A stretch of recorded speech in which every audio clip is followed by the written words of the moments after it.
And I like crunch the numbers and it's like, oh, we're 300K in the hole. We are not only did we like not make as much money, like we're not paying out a dividend, like we are negative. Yeah, we did 86,000 in revenue in January, and this month we're trending towards a little less than 8 million for the month, which is wild. So we'll see where we end up. It's still, it's December 10th, but we did 4 million last month and we're trending towards right around 8.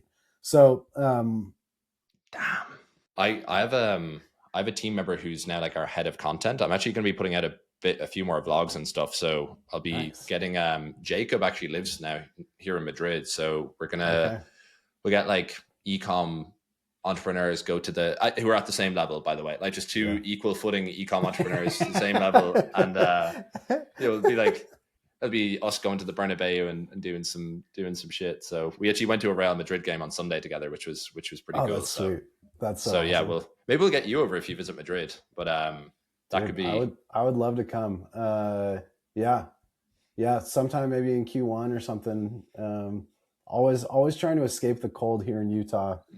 visit Europe. So I guess it's interesting, like your background coming into eCom, because you kind of came from like investment banking and stuff. I was actually chatting about this, I think, with Jacob before, about our friend Connor, because he has 3 super successful brands. He still lives in Ireland, like just in his town. And it's interesting, like he hasn't gone to like Dubai or Marbella or Miami or these kinds of like hotspots and stuff. For you, like, I guess when you see like you're living in Utah is sick, right? So Utah, obviously you can do skiing, you can do any kind of manner of outdoor stuff throughout the year. But like for you, what's your background coming into eCom from like investment banking? You're not like broccoli haired off in Miami and shit like that. It's far more based. How did the whole eCom buzz start for you from investment banking? Yeah. So I started, so when I was in college, I dropped out. I tried not to like go the traditional path. So I dropped out of college.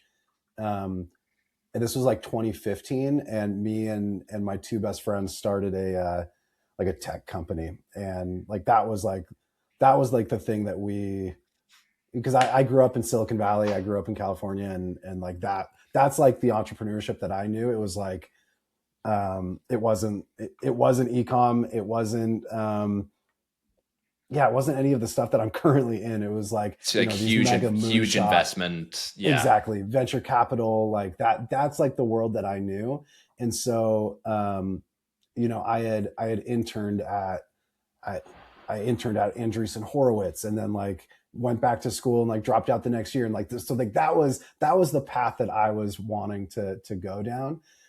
We ran that for a couple years, and like just, it was terrible. Like we had no idea what we were doing, and we didn't make $1 of revenue. You know what I mean? Like that, and that's like kind of like it's not super uncommon in tech, depending on what you're building, right? But like to go 2 years without $1 in revenue is just like, it's crazy.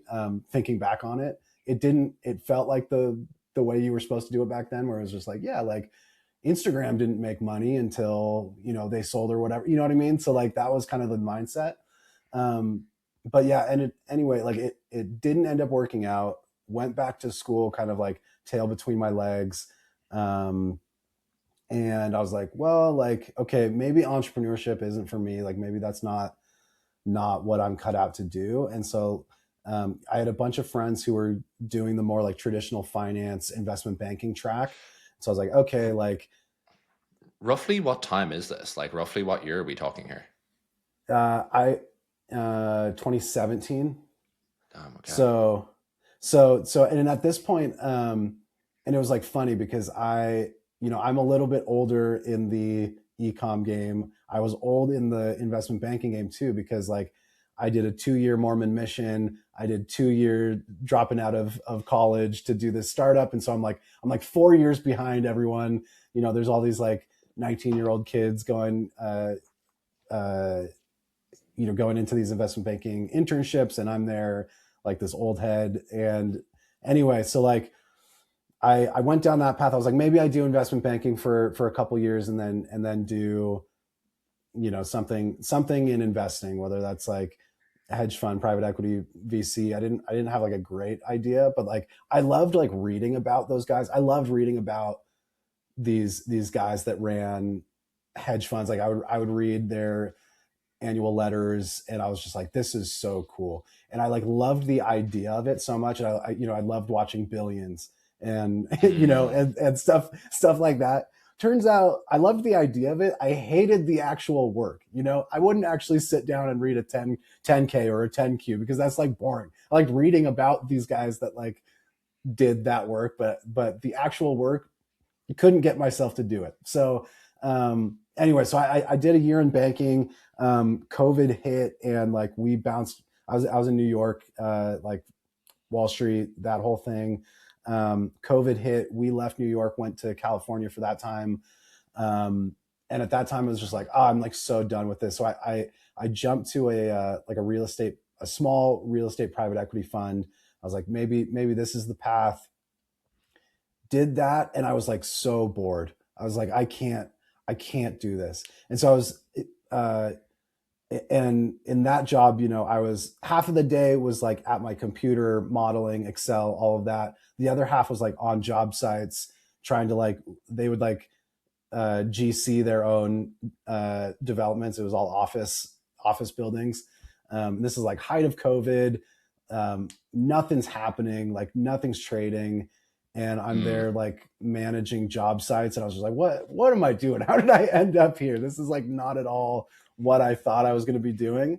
And so, um, and like I just had this like itch to just like build stuff, to like work on stuff. And so on the side, I was building literally just like weird little things. Like I built something called EBIT Dog, which is like a play on EBITDA. And it was like an investment banking training app. And I'm building it with like no Sick. code tools in my spare time, like nights and weekends.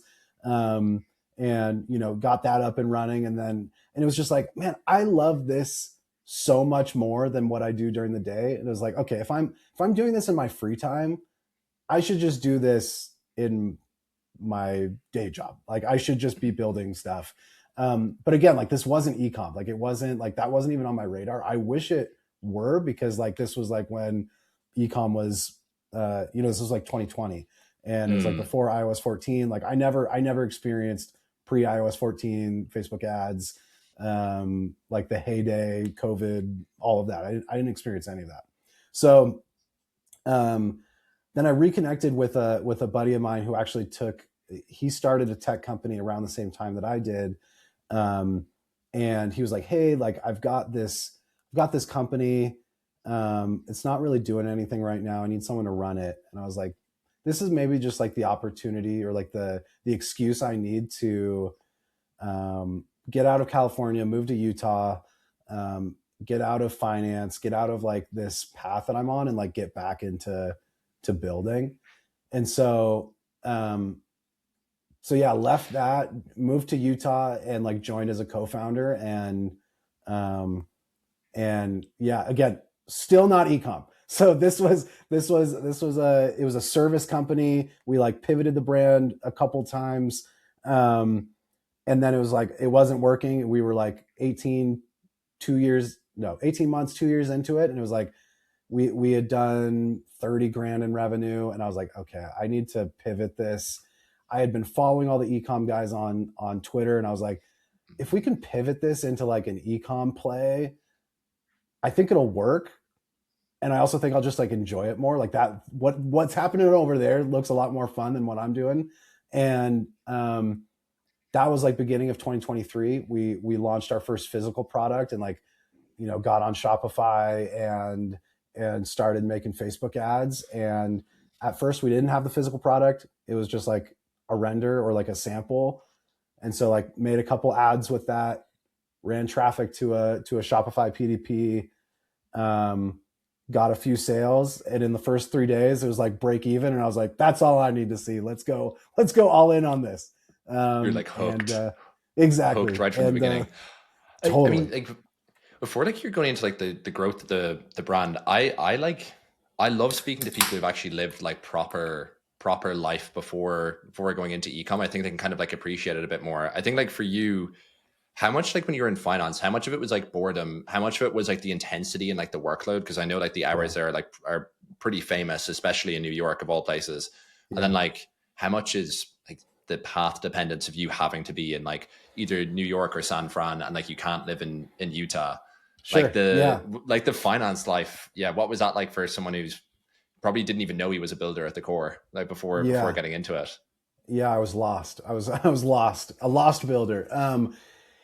So I was actually like fine. So investment banking, like working 80, 90 hours a week, it wasn't the actual, it wasn't the time or like the workload that was stressful, but not, that part wasn't the thing that like grated on me. It was I had zero freedom, like zero control over my schedule. I lived in this like constant fear of getting an email that would just like blow up my night, blow up my weekend. Like at any point in time you get an email from an MD that says like, hey, we need to like turn this around.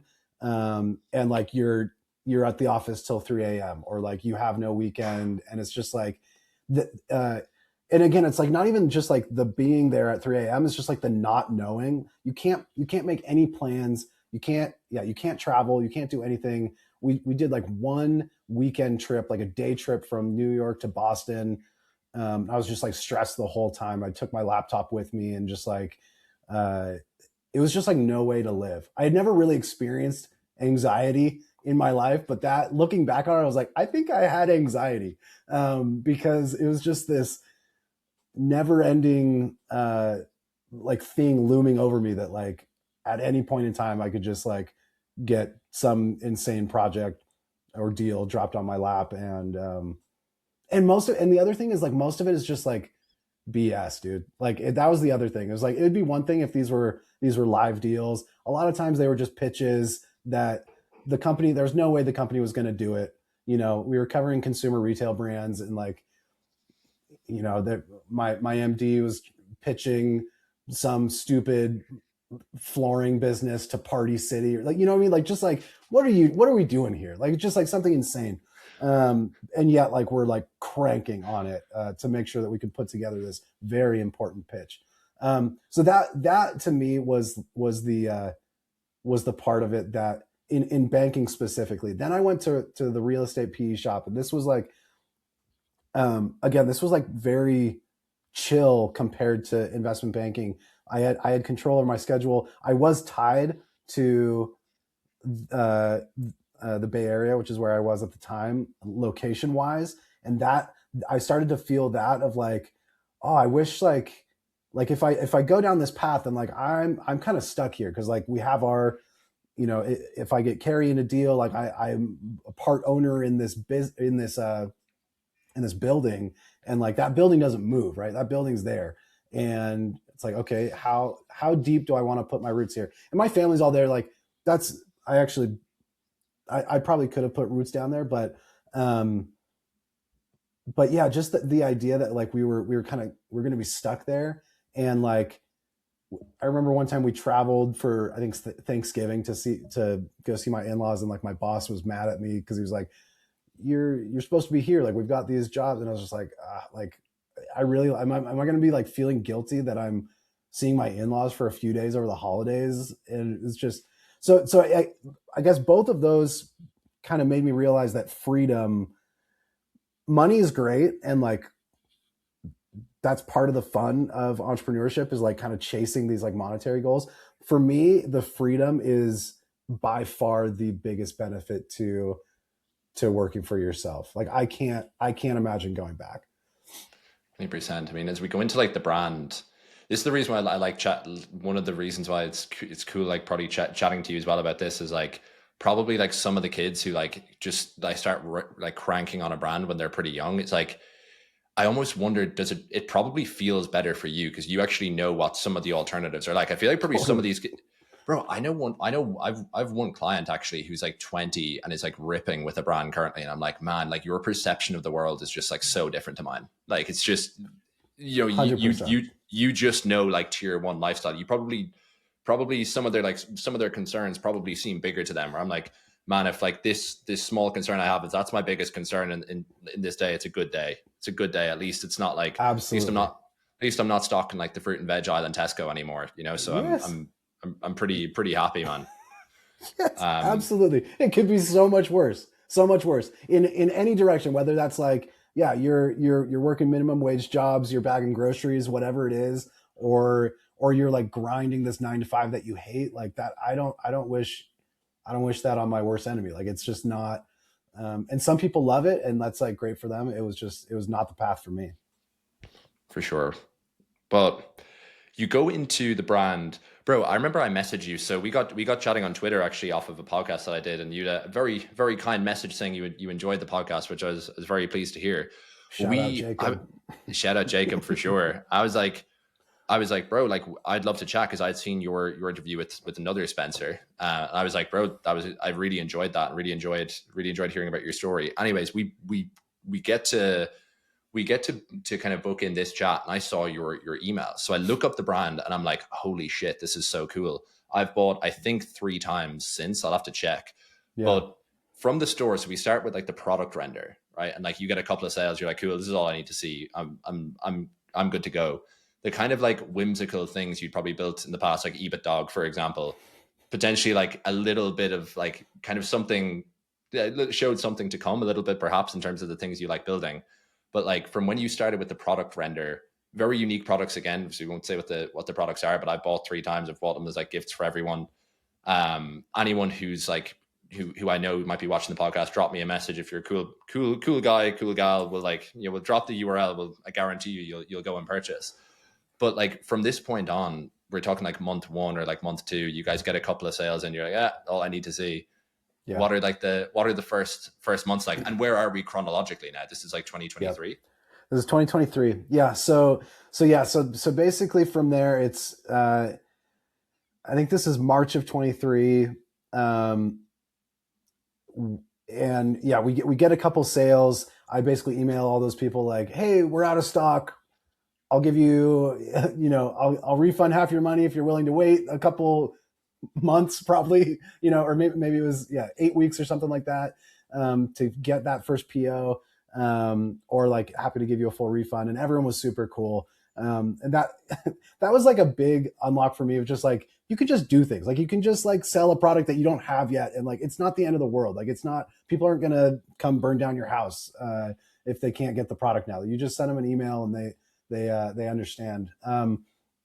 And so yeah, we get that first shipment. I think it was like 1,000 units. We had it delivered to our apartment, and we kept all the stock in me and my wife's 2-bedroom apartment, and we were just fulfilling orders out of there for those first 1,000 units until we were actually going to live in Paris for the summer, and we needed to like time it so that we sold out of all those and then sent the next shipment to a 3PL. And again, at this time, I didn't really know about fulfilling from China. Like that didn't get on my radar until like the last year or so. But so we found a US 3PL, and yeah, this time it was literally just me in the day-to-day, all through 2023. And so it was like, okay, we did, I don't know, $5,000 the first month, 10,000, 20,000. All of a sudden we get to, I think we do our first 100,000 month in August of 23. And then we hit 500,000 in November. And then we did our first $1 million month in December of 2023. And at this point, this is like 2 years ago now, and I'm remembering this time of year in 2023, it's just me and my wife.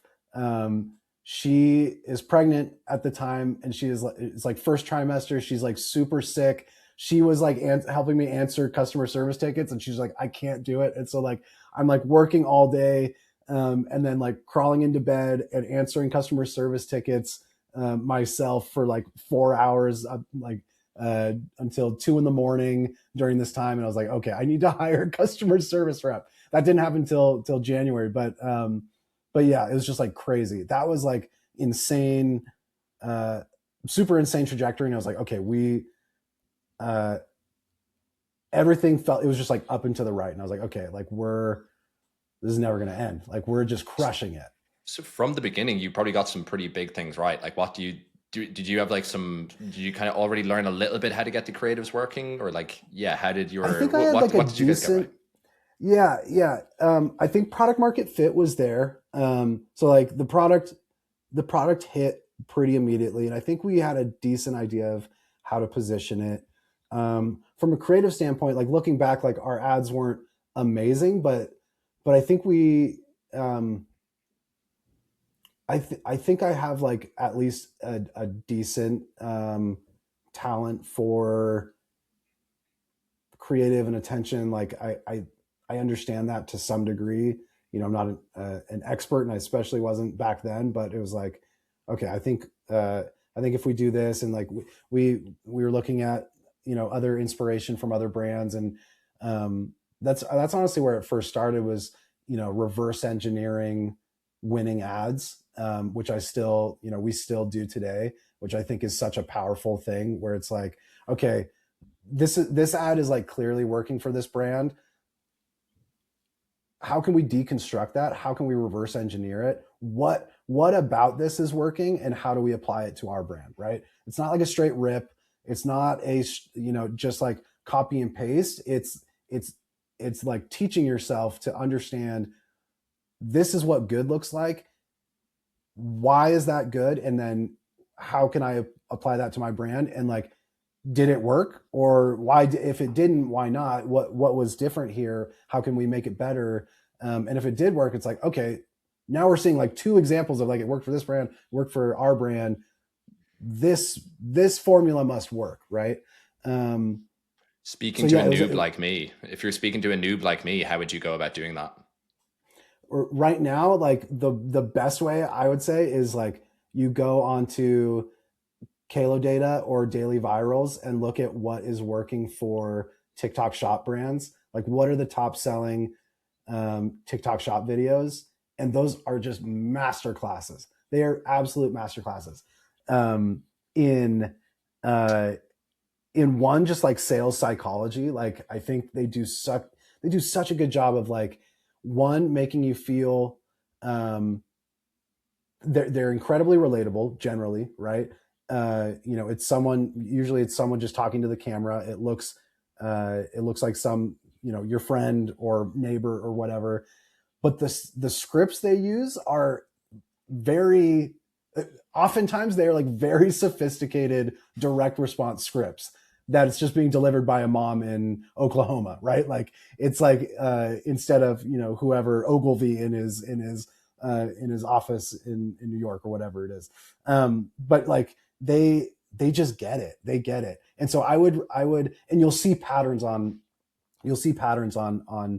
TikTok shop where it's like, okay, this hook is clearly working. And then like this body works, and you just apply that to whatever you're selling. And especially if you're in the supplement space, like there's so many good creatives on TikTok shop. Like, I think that is the best place for creative inspiration today. I also think it's like the bleeding edge of creative. You know, there's VSLs, and you can take inspiration from those as well. You know, whoever's running stuff on Meta, there's obviously great stuff. I think it's harder. There's a lot more crap there. And so you kind of have to sift through it. But I've been thinking this from like using Kato data in the last little while. It's like so bizarre to me that a lot of these are affiliates who actually come up with like scripts themselves. And I often wonder, I'm like, wow, this mother of three in Oklahoma is like a way better marketer than me. It's like they've, I don't think someone's given them that script. It's like, I look at some of these creatives and I'm like, they scripted that out. They did the read. They picked the whole scene selection and like where they are. And even that factors into it. Like some of these moms who are just like doing creatives in their car are like, they edit them most likely and upload them themselves, because they're one man shops essentially who eat what they kill from what they can sell. Totally. Isn't that like, Isn't that just like so crazy to think? It's like the best creators, you can't get them to do a UGC video for $150. They're just off ripping on TikTok Shop. Yeah, and they eat what they kill, right? So like they are highly incentivized to make the best videos possible, make a bunch of them, and um, they're so good. They're so good. I follow some of them on X. I follow their like personal accounts on Twitter and try to like get as much sauce as I can. My wife is our top selling TikTok shop affiliate, and so she is doing a fantastic job in her own way of selling our products, which is crazy. But so yeah, like she probably knows more than I do about how to make good ads for our brand, because she's in the trenches. She's doing it every single day, which like I am no longer making ads every single day like I used to, and so like she's way closer to it than I am. But um, Damn. they're so good. They're so good. She's been a clutch player on the team, like just doing customer support whilst, 2 months in the first trimester of pregnancy, then just off ripping with like viral videos that are shifting huge amounts of product. Fair play to her. Yeah. Oh Um, no, it's crazy. She's yes, she's extremely good. She's extremely talented, and so yes, I couldn't have done, the brand would not be where it is without her. That's for sure. So when you're scaling from there, and I guess I'm actually more so asking this probably potentially as someone watching this video would Yeah. be the same thing, right? So we're with our own brand, right? Take it as you're giving advice to me. We're fluctuating between like $400, $700 a day kind of thing. Let's just imagine you're back in like the beginning here, and we can follow this chronologically as the brand scales. So Yep. what are you doing from there to continue scaling, and how are we going throughout 2024? As you're obviously you scale quickly there, but you're still learning the ropes completely. You're in your first 100%. first year of ecom entrepreneurship. So how does 2024 go on, and kind of how did you start to de-noob yourself? Asking for a friend, of course. Yeah. No, exactly. Not for you. The Yeah, that's a good question. So the story goes basically, Q1 of 2024, Facebook is still doing pretty well, but like obviously like seasonality drops off, and so um, we have like a fairly seasonal brand, and so it's like January's down, and then it's like, okay, we got to figure something else out, and that was TikTok Shop. It was still like fairly early days of TikTok Shop. Launch on there and like pop off pretty immediately, and that was like amazing for about 2 months, and then it was the worst thing ever, and it almost killed the brand, because it was like the first time people could see from the outside how well that we were doing, and so uh, all of a sudden we're getting all these Chinese counterfeits popping up, and they're popping up on Amazon, selling our product for like literally 80% off of like what we were charging. And turns out that hurts your funnel a little bit. And so like Facebook, we just completely lose the ability to acquire customers profitably. We're not on Amazon at that time. So like people, and we found there's like a 25 to 30% halo from Meta and TikTok to Amazon. And so, we've got 25 to 30% of our customers who normally would check out on our website, but they check Amazon, see if it's there, see if they can get Prime shipping. They're not seeing our product, but they're seeing something that looks exactly like it, because they are stealing our photos. It looks like they're selling our product, but for 10% of the price, 20% of the price. And so everyone just started buying on there. And yeah, before we were doing, 20-25% contribution profit consistently, and it just like slowly but surely went down and down and down, and like every month we're just like doing less and less revenue because we can't acquire customers profitably. Um and and at that time I was like, okay, is this a seasonality thing? Like, is this normal? Because I don't really have like a normal, it's still so new, right? I don't really know what normal is. So I was like, maybe it's just that in like November, December, we're going to crush it. We're going to be back and it's all good. Um, November and December roll around, and like we did a little bit better, but like we did worse than the previous year. And, Wow. and like, so we got up, so like we did like 1.1 in December of 2023. December of 2024, I think we did like 500K. And which is like it was good, but like you want to progress. You always want to go up and to the right. And it was not good. And it wasn't super profitable either. And so like, I'm like freaking depressed. It's January, it's February of this year. And like, I finally get the courage to look into the numbers and actually like calculate like, okay, we have these payouts coming in. We've got these credit card bills. Like I know Christmas wasn't as good as we were hoping it was, but like, let's figure out like where we're at. Like, okay, how much money do we actually have? And I like crunch the numbers and it's like, oh, we're 300K in the hole. We are not only did we like not make as much money, like we're not paying out a dividend, like we are negative.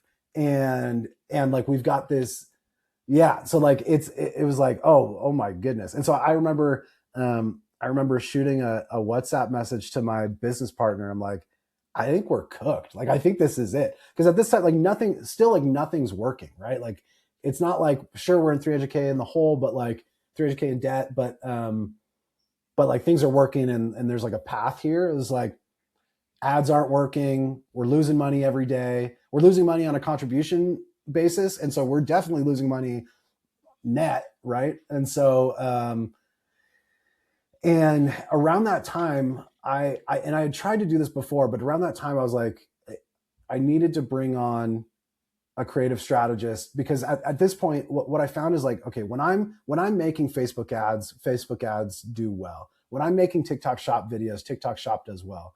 The problem is I can't do everything every single day, right? Like I'm spread too thin across all these different areas of the business. And it's like this spinning plate problem where it's like, when I focus on the spinning plate, it's good. As soon as I turn my attention to this one wobbles, right? And so it was like, okay, I need to build a team to make sure that we can crank out new ads every single week. Like that's the only way we're getting out of this thing. So I hired this creative strategist part-time, and basically like every week he's writing scripts. He's helping manage the video editor, this part-time video editor we had. And I could focus, I could come in, jump in, I could help record videos. I could do as much as I could there. But like when I have to focus on other aspects of the business, supply chain, ops, like whatever it is, this is still going, right? The machine is still running. And that, along with getting the counterfeit situation figured out and getting those taken down, that combo was just like game changing for us. Like you get like consistency on like on the creative side of things. I actually asked Jacob this today, and I asked my friend Connor as well. We were obviously both crushing it, but like, yeah, like how much of this, like if you were looking at you in terms of your evolution and like where you were as like an e-commerce owner and operator, like at that time, like do you look back and you're like kind of like, oh wow, well, like there are these couple of core things that we just weren't doing as a company. Like we weren't in this like consistent routine of getting really good creatives out every week. We weren't in this consistent routine of getting feedback loops done. And like these things you probably, you just take them as a given now, where you're like, obviously we do those. Yeah. These are a core part of our operation, just as responding to a customer support email as a part of the operation. Like when you look back, yeah, like what are if you're breaking them down, like these are like the core things. Do you kind of almost laugh a little bit where you're like, oh man, I'm the things now that I take for granted. Totally. Like I guess like for like, because this is probably the position I'm in. So once again, yeah, it's a big one. Yeah, no, totally. A big one is, I think a lot of people think that they can outsource both ad creation, right, creative, and managing the ad account. And they think that like they can go find an agency to figure this out for them, right? And I've been there and I've tried it. I've done it multiple times where it's like, they must have the secret sauce, right? They must know what they're doing. They can figure this out for me. I don't think that is possible. I don't think no one's coming to save you. Like truly, like you have to figure it out on your own. And then and only then can you pass it off to someone else. But like it is your job to like find product market fit, to find what type of creatives work. Like you have to no one's going to take it from 0 to 1 for you. Like that is your job. And so for me, it was like, okay, I had made winning ads before, right? Like I had done that. I could help me and the creative strategist together, like we could figure it out, right? And he obviously knew what he was doing, but like bringing someone in-house, and he was only part-time, but like he had that like in-house ownership mindset of like, no, we're doing this. Like he I think that's part of the problem when you try to outsource it to an agency is they don't spend enough time in the problem. They don't spend enough time thinking about, like really thinking about what problem you're solving, the avatar. They're doing their like ChatGPT scripts, and like they're getting stuff out the door, and like sure it's volume, but like none of it gets any spend. And so like it's a matter of just like really just being in the trenches and figuring it out from square one. So that's like a big one to me. And I think so part of it is like, okay, you have to figure it out on your own. The flip side to that is like after you figure it out, you have to scale, you have to build a team because you only scale so far. And obviously like you can get to there's exceptions to this, right? Like we got to our first 7-figure month with literally just me, right? One person. But it does, things break at some point, right? And the sooner you can replace yourself, even if it's not at 100%, if you can replace yourself consistently at 80% of what you're able to do, but they're doing that every single day, that works. That is a winning formula, right? Like where, and I'm not saying I think my creative strategist at this point is probably, much better than me at making ads because he's just in it every single day. Right. But that like, I was always, I think building a team was like a limiting belief for me of like, I can't invest in this, or like, I won't be able to train them, or I can't find the right people. Building a team is super hard. Like it takes, I think Sean Ing talks about this on Twitter, where it's like you spend all this time making ads, and so you've spent hours and hours and hours doing that. How many hours have you spent hiring, right, or interviewing people? Very little, right? So like you can't expect to be good. You have to do it. You have to get those reps in. But once you figure that out, it's actually insane. Like it's also insane to think like, of course, like that's how it works, right? That's how companies are built. You need people, you need leverage. But like, but yeah, like I can't say it enough that like just getting a very competent team to push the ball forward every single day is an absolute game changer. Absolute game changer. I think that's probably like, as that kind of ties into like the agency point, I think it probably helps brand owners to have agency friends in that way, even if they're not working with that agency, because like, Totally. It's like my main business still is my agency, and we have like 37 team members. I've done like a lot of hiring in like the last 4.5 years. And it's like, sometimes I look at some of that's like your skill set. Yeah. It's literally the skill set, and it's like training people up, and also like getting them to be even better than you, and getting them to break their own beliefs, and getting them to realize what they're actually capable of, which is an unbelievably fulfilling process. But I sometimes look at some of our clients who they have unbelievably lean teams. I don't laugh, but I find it interesting that like they have really big businesses, but there's like this one skill over here that they've just never developed. It's quite often like, if you get a brand right, it's a far more scalable model than an agency. So you might get someone who's 99 rated in ads, or even like 90 or 85 rated in ads. But then there's certainly, it's almost like if you look at FIFA or Madden and you look at career mode, and it's like you get this player and you bring him up through the coaching and stuff. It's like he's really high rated in one area, but then some of these other areas aren't so great.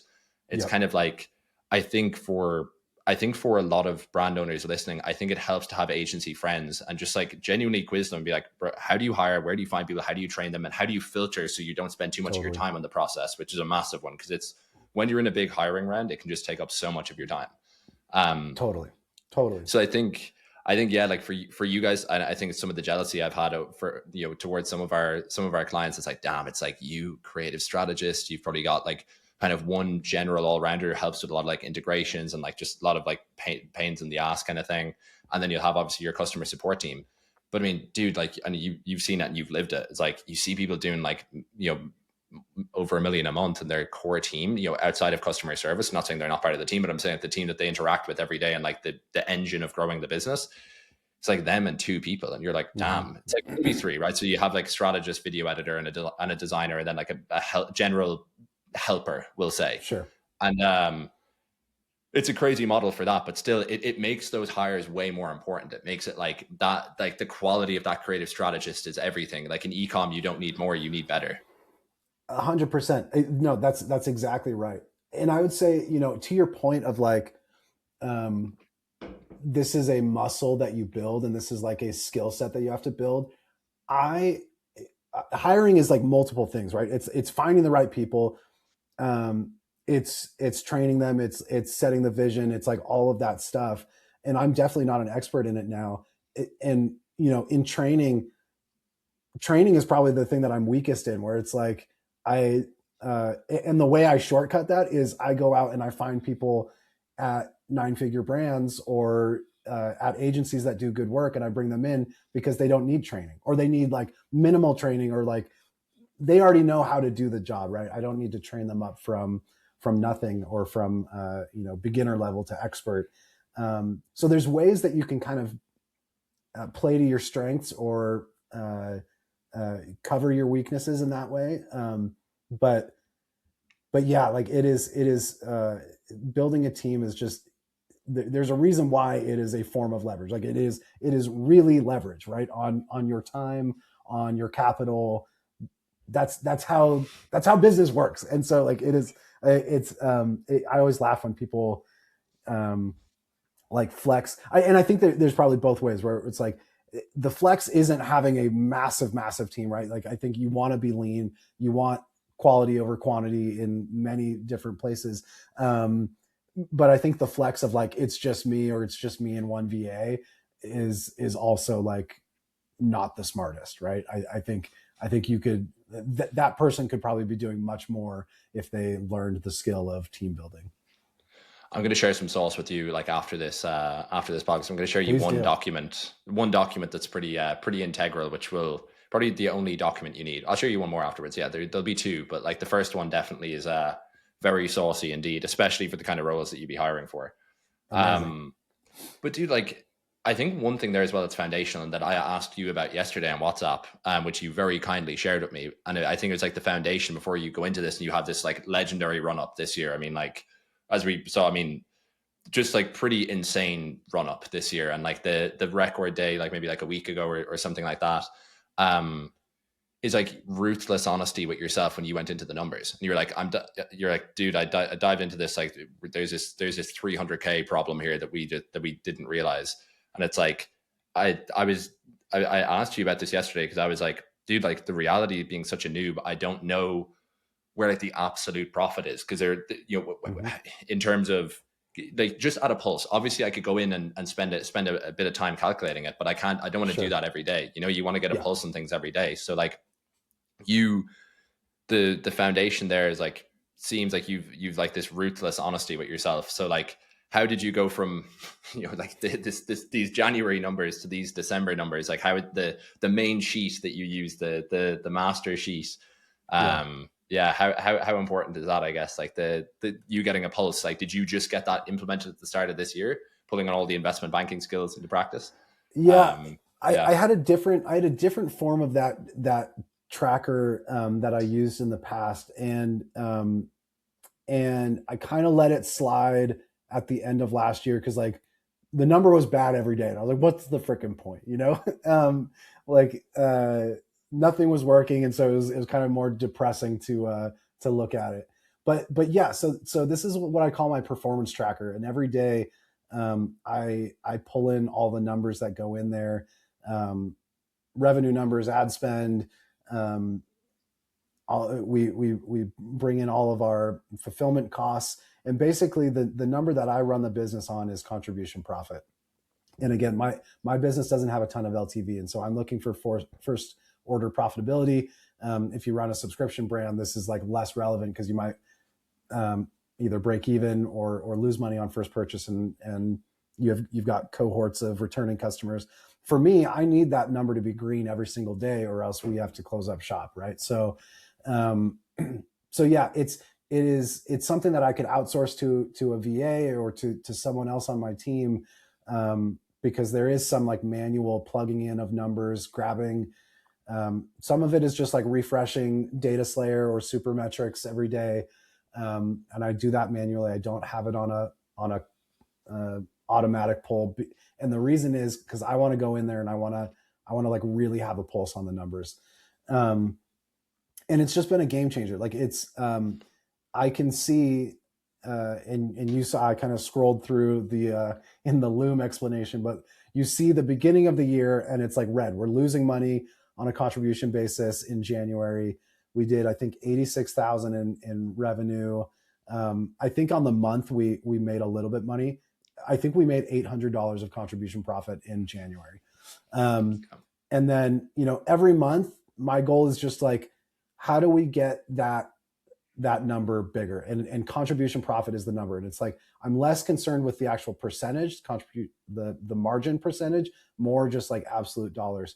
And that like daily ritual of refreshing, looking at the numbers, it's like, okay, there's wood to chop here, as they say. We've got a lot of work to do. And that's gotten us to, we did 86,000 in revenue in January, and this month we're trending towards a little less than 8 million for the month, which is wild. So we'll see where we end up. It's still, it's December 10th, but we did 4 million last month, and we're trending towards right around 8. So yeah, it's like that's the power of just like knowing what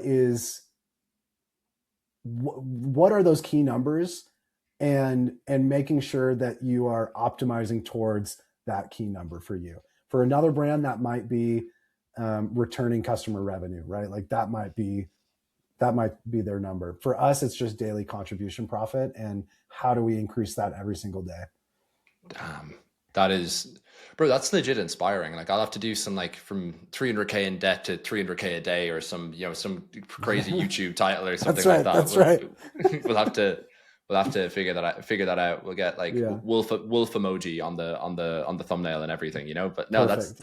that's sick. But like, okay, so we go into this, we get like crystal clarity over the numbers.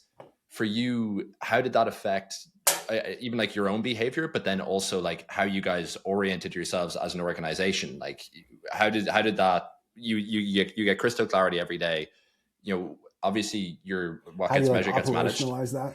Yeah, like how did that change everything for you guys then on a day-to-day basis? You're pulling in, you have a complete pulse on everything. Like it makes a lot of sense in terms of like you like directing yourself towards this singular ordinating principle of contribution profit. But yeah, like how did you, like that's just an insane transformation, like to go from there to there, maybe like doubling on the year, that would even be a great outcome. But it's like you just, what is that? It's like nearly like 100x or something, like on the monthly run rate or something, if it goes from 86 to 8 million. So yeah, something like that. Yeah.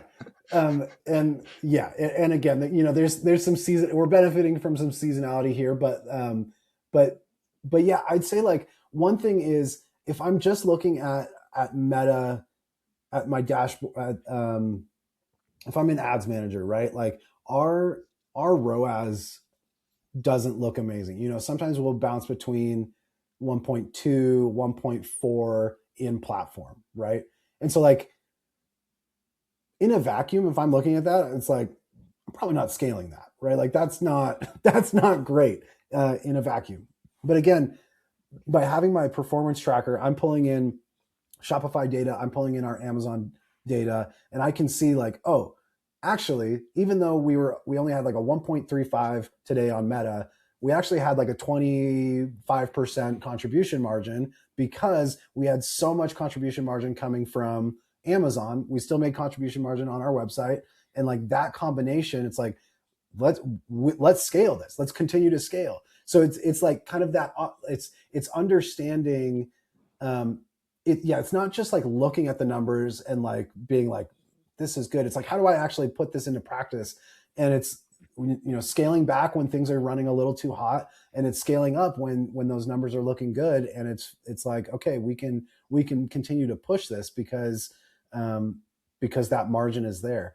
And so I'd say like that's like a big part of it. And just like when things aren't going well, it's thinking, okay, what is the biggest lever here? And the thing that we just keep coming back to is like, it's better ads. It's better ads. That is the lever that we just need to keep pulling at all times. And so like we brought on another creative strategist, we brought on another video editor. And so it's okay, now we can, let's double our creative output and get us more opportunity, more shots on goal to get more winning ads. Like that, if that's the big lever, then we should be doubling and tripling down on that. So like plan is to bring on another creative strategist, another video editor, in Q1, because maybe there's the marginal return goes down at some point. We haven't seen that yet, and so yeah, that's kind of how we operationalize the data. And like my creative strategist and media buyer is in there every day too. Like so it's not just me looking at the numbers. It's the team, like everyone on the team who should have a pulse on the business and is involved in either creative or performance in any way, has access to that sheet so that they can see like, this is the result of our efforts, and or like we really need to like crank because things are not in a good place and they need to be in a good place. So yeah, that's kind of how we use that sheet.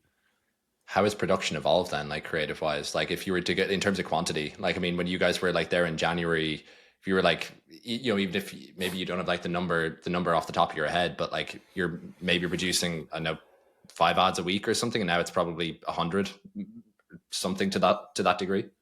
Yeah.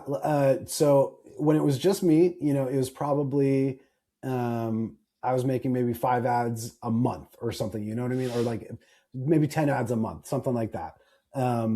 And I would say we're not super, we do have a slight video editing bottleneck right now that we're trying to fix, but we're doing probably 30 to 40 ads a week right now, something in that range. So not like again, it's not like crazy volume. Like it's a good amount, but it's not insane. And goal is probably to get double that again over the next few months. And hopefully like what we want to see is, as output increases, how does that affect ad spend? Are we able to, we probably won't be able to double ad spend, but does it increase 50%, 30%? We need to like figure out where that kind of sweet spot is. And yeah, I'd say that's from a volume perspective, that's kind of what we're looking at right now. It's a huge W. I mean, even when you look at that volume, I don't know this yet. I haven't lived this yet, but as you've probably seen Jacob talk about, and you've probably lived this yourself, like 30 or 40 a week, it's not like an insane number. It's not like hundreds a week or something, which I'm sure there are people out there doing that. But like you were saying, make better ads. So you're not like kind of all in on like just 1 ton volume, just like napalm kind of strike all over the ad account. We'll just like chuck something at the wall, see what happens. Seems like you guys are thinking a lot about the ads, and it's like quality is like your lever more so. Definitely. I'd say every ad is like, there is the Evolve guys, right? Spencer and Sean talk about this a lot, about intent, right? Like every ad has a hypothesis. It has intent behind it. It's not just like spray and pray. I do want to be clear. What's the right way to say this? Anything can work, right? Pure volume can work, right? I've talked to this guy who puts out 1,000 ads. What does he do? 1,000 ads a week. And it's like he's got a team of 10 video editors. He's using like a software tool like AI to crank out volume at a scale that like it's hard to even comprehend. And and that works for him, right? And he is scaling like crazy. The dirty truth is like there's intent behind his ads too, right? Even at that scale. And I think that's like the holy grail is like, how do you have high quality and high volume, right? At some point there's some trade-offs, but I think that is like the goal, right? Is like, how do we have the most high quality ads in the ad account? And so there's a give and take there as there is with all things. But like throwing 1,000 really crappy ads isn't going to do it. You know, you might get lucky here and there, but there needs to be quality there. Quality is the most important thing. And I think focusing on quality and then figuring out how to operationalize and scale quality is the path that I would go down, right? Like focus on quality, focus on finding, how do you find winning ads first? And then the thought process is like, can we scale this? Can we scale this up so that we can find not one winning ad a week, but 5 or 10? If you're like explaining intent to a noob, such as myself, rather in the grand scheme of things, you're like the hypotheses as you were beginning when you're just trying to find something that works, do you test the difference between your tests? Is that kind of wider? So like, let's say you're testing two completely different things just to kind of cast your net a little bit wider. Maybe you're testing like a gifting angle here, and then you're testing like, I don't know, like let's say you could test like a gifting angle. Then let's say you could test an angle about like relieving a very painful problem that the purchaser or like the potential purchaser themselves has. Like as you start, like, are you just testing kind of anything, or like if you're kind of looking at like kind of intent to go behind, like how does that kind of like change as you go from like noob to once you find kind of things that are working? Is like going deeper on certain concepts, or is it still, different swings?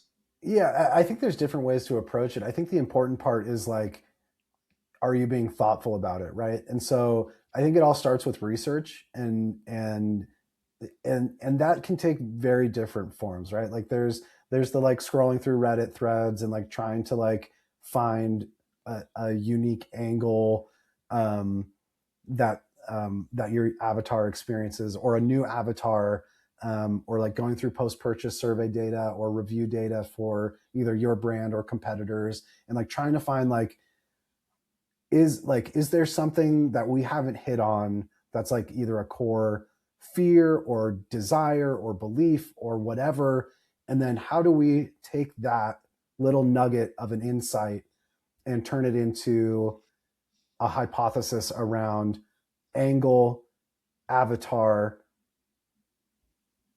and then how do you present that in the best way possible? How do you actually capture attention with the hook? How do you maintain attention throughout the video?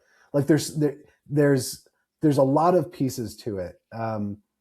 So like intent can come from both the, like, what are we actually trying to, who are we trying to target? Like, what are we trying to convey is the problem that our product can solve for this person? Or like, how do we express that we understand their pain point even better than they do, right? By like, we can take that little thought that you have in your head that you've never really expressed, and we can say it better than you, like you've never even been able to put words to it.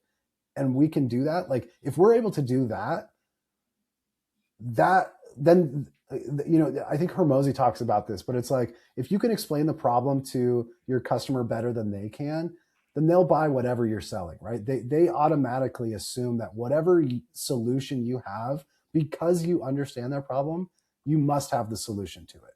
And so I think that's part of it. And then it's like, it's that core messaging and the actual angle of the concept. And then it's the nuts and bolts of like, how do we actually capture your attention and maintain it so that you can experience the fact that we understand your problem, we have the solution. It's like multiple parts of it. It's deep. Yeah, like, I mean, there's a big skill gap I got to bridge over this coming year, couple of years. I'm like, yeah, just like I just I'm definitely not thinking about it that deep, but I'm obviously that'll kind of come with time. I mean, okay, I want to ask because I don't want to take up all your time. Obviously, for you guys, like operationally, day to day, and so on, to be honest, you seem like you're really enjoying things, which to me, I kind of love.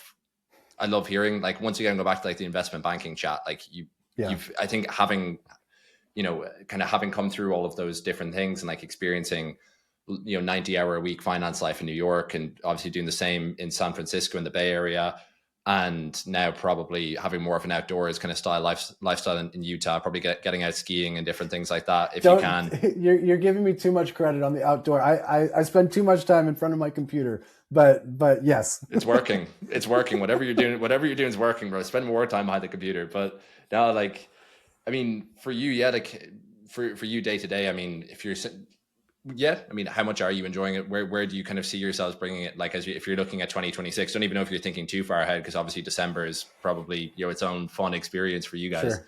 But one, yeah, seems like you're enjoying it a ton. Definitely feel that. And yeah, for 2026, like, where does someone that going past your level, what are you looking at on the horizon? Like, what's exciting you, I guess, as you continue growing? Yeah, that's a good question. One, I'd say, um, I think I take this game seriously, but I don't take myself seriously. If that, like, and so I think that helps me enjoy myself. Like, I'll be the first to say, like, I'm an idiot in so many different ways, right? Like, and it's true. Me Like, too. Me too. like, Yeah. and like, I think that's important, right? Like, to be, because this game will humble you quick if you think if you think you know everything. I think you'll realize that, okay, maybe there's some more things to learn.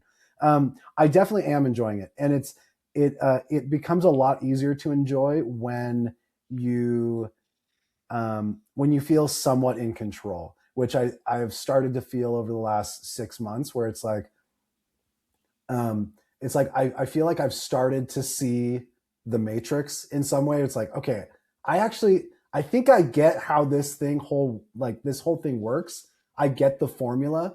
Um, and now it's just like a matter of scaling that um, and continuing to learn. Like, I love to learn. And so building the team out has actually helped a lot to be able to, like, I don't need to be like 100% in the grind of, like, actually um, producing the work on a day-to-day basis. I can actually go out and do the thing that I enjoy the most, which is trying to stay on the cutting edge of, like, it's reading every piece of content that Jacob puts out, because, like, I think he is, and, like, not to glaze Jacob too much, but, like, I think he thinks about creative and ecom and like, just, I think he really knows what he's doing. And so it's like trying to learn from him, trying to learn from the Evolve guys, trying to learn from Paul Nicholas, trying to learn from guys like you, from everyone on X and in different groups, and just like,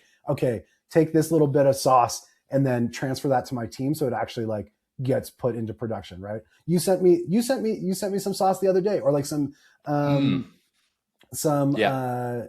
Some checkout stuff. Yeah. exactly, some checkout stuff that I was just talking to my COO earlier, and, like, our designers whipped up, like, a few different options, and we're putting that into place today. And so it's like stuff like that, where it's like, the more I can, like, talk and, like, network, although, like, I don't like that word, but, like, network, or, like, pay, like, I am happy to pay for information. Like, I will be the first to pay for a shortcut to learn the hard lessons that someone else had to pay for through time and grief, and like, and someone should pay me to learn the lessons that I learned before. You know what I mean? I'm not actually trying, I'm not selling anything, but, like, that, you know what I mean? Like, that, it is so, people like to make fun of gurus and course sellers and stuff like that, but, like, I will happily pay for courses, pay to be in masterminds, all of that, because one little speck of sauce can make such a big difference to to my business, right? Because there's leverage already. So like if I can tweak something and it increases conversion rate or like revenue per session by this much, that's huge. Like that's like very real value there. I don't even remember your question, but whatever you're whatever you're selling, I'll buy it. Don't worry. Definitely. Don't you worry already about have that. Bought the only thing that I'm selling, which is my product. So.